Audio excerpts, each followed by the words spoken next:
The third speaker is going to speak about exploring ways of writing and documenting Bharatanatyam using notations. Saloni Dangal from Kingston University, London, is going to make the presentation. Saloni, please go ahead. Hi, thank you.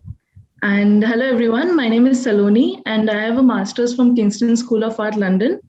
As my master's thesis, I explored notations in relation to experimental typography, semiotics, and communication design to develop a comprehensive language system of writing and documenting Bharatanatyam.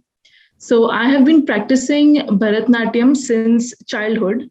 It was the first ever art form that felt therapeutic to me and gave me a place to fit in. But the worst part was not having a clear guide that I could follow, like a clear guide to memorize the steps and maintain the authenticity of the dance form. Bharatanatyam is a major form of Indian classical dance that originated in Tamil Nadu, and it is extremely complex and has many types of movements. I divided those movements into further categories with the number of basic movements in each one of them. Moreover, these movements are further categorized as Nritya and Nritya, that is abstract and expressive movements. The abstract movements are known to show rhythm and create beauty. On the other hand, expressive movements convey meaning and show emotion. For this project, I worked on the first item of a solo Bharatanatyam recital, which is Alaripu.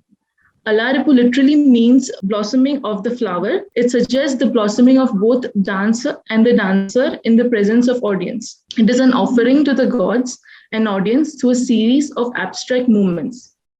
This extract from the book Dancing of the Page by Rachel Rudin and Neil Fisher perfectly simplifies the importance of notations. Notation is a means of documentation. It is far more detailed and precise than video, and far less ambiguous and torturous than verbal description, and a great deal more reliable than memory. In the context of print culture, type has been understood as being static, but dance as movement. I aim to test the dance form through typography by exploring the narratives of dance notation as a way of writing and using photography as a way of capturing and recording these movements. The first step was capturing the motion using photography.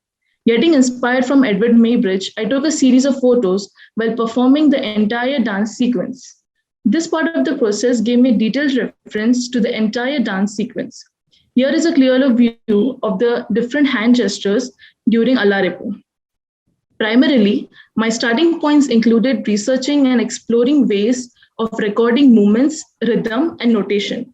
After evaluating methods of documentation, I designed a table that enabled me to compare and contrast my findings for the further development. The aim for this data collection was to analyze what I wanted to highlight in the notation, what I wanted to find out, and how in depth I needed to go into the theory of my field of study in order to develop my ideas. The table consists of the name of the step, where the singer sings, right hand gestures, left hand gestures, and leg movements. I used different colors for each set of steps to be able to easily compare and contrast my findings.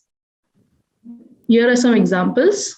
The notation format 1 is more of an experimental based notation, which only those proficient in dance can easily replicate. To record these actions, I used flashlights and photography to create abstract shapes. These shapes recorded movements and distinguishes themselves based on how they are perceived. The result of these were very beautiful. They captured minimal differences between the movements along with the authenticity and grace of the dance form. These shapes, when combined, created a set of lexicon for hand movements in Alaripu. Keeping in mind how there are vowels and consonants in an alphabet, I divided them into smaller sets, which we can see and differentiate the minimal differences and similarities between them. To visually represent a movement, I started working on drawing simple stick figures, which would make me understand more clearly about the angles and the different style of different movement and how they are perceived by the human eye. I use the same colors for all these sets as I used during data collection. To account for the human body proportion, both male and female, I designed a grid inspired from the Vitruvian Man and from the book, The Measure of Men and Women. I looked into how different movements play with the grid individually.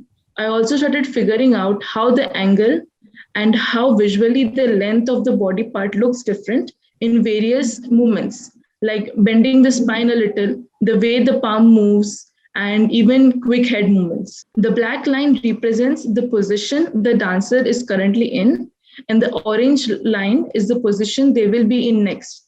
The dotted gray lines show the angle of the movement and how the dancer's body shifts accordingly. Notation writing too is perfect for any level of dancers. It shows how dance studies can be successfully integrated if using notation as both a tool and a unifying factor. Bharatanatyam is known to originate from Natya Shastra, which was written in Sanskrit script. So I designed the notation system inspired from the script to embody the examined concept. Sanskrit is the classical language of Indian and the public worship language of Hinduism, Buddhism, and Jainism. The Sanskrit alphabet is well categorized into vowels, consonants, semi-vowels, aspirant, sibilants, and along with special conjunct consonants. There are some rules that are followed in Sanskrit, like if the first consonant ends in a vertical line, then remove the vertical line and add it to the second consonant. Secondly, if there is no clear vertical line in the first character, then add the second character to it. Simple vowels can be long or short. The difference is in the length of duration of pronunciation. As demonstrated in the image, I used this as a reference point while assigning letter forms to the different movements. Similarly, I started classifying the letter forms in context of shape and nature of the dance movement, like vowels, consonants, conjugate consonants for different types of leg movements. Accordingly, I designed this key for writing the notation. So Laban notation is the process of recording movements on paper. The image on the left is the grid that they use for writing ballet notations. The second image shows the different symbols that are assigned to the body parts and joints. And the third is an example of a written notation. This is the grid I designed, keeping in mind how Sanskrit is written, that is horizontally. The grid is divided into two parts from the center. The left-hand side represents the left half of the body, and the right-hand side represents the right half of the body. All the movements that happen in one part of the body are in one column. Example in hand. So mudra, hand, and palm movement are in one column. The grid is read from the center and it goes both ways. The direction column on either ends of the grid shows which way the body is moving. When the specific part of the body shifts in one direction, the direction will be written on top of its respective column. When the same symbols of the same column are written twice, it means it's a very quick movement. Here is an example of how the notation and stick figure work together. To give an understanding or an idea for the further development in the project, I designed an editorial combining all the results for Alaripu.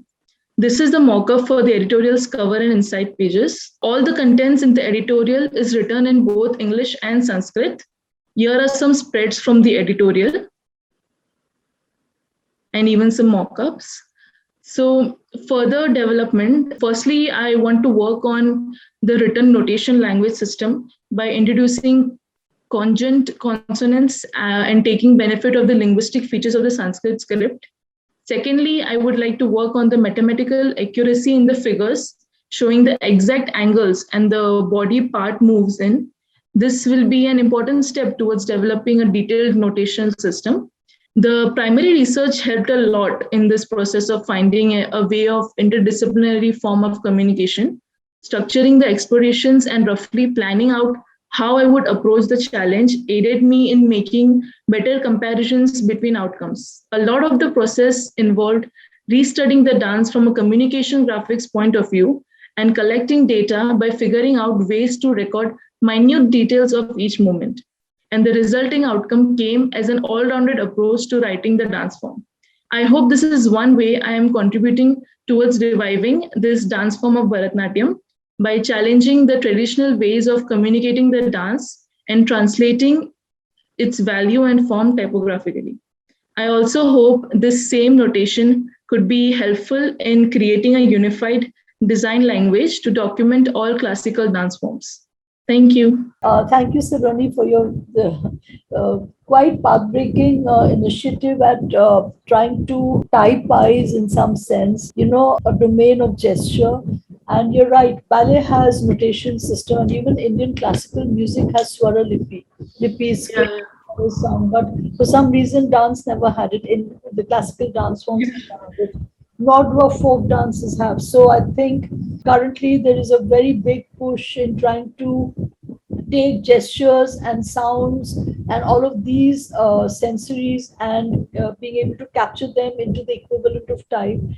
And so we look forward to your contribution and that you remain in touch with us so that we are able to draw inspiration from what you're doing and maybe, you take it forward for other areas. We will reserve questions for you at the end of the session. So please stay with us again.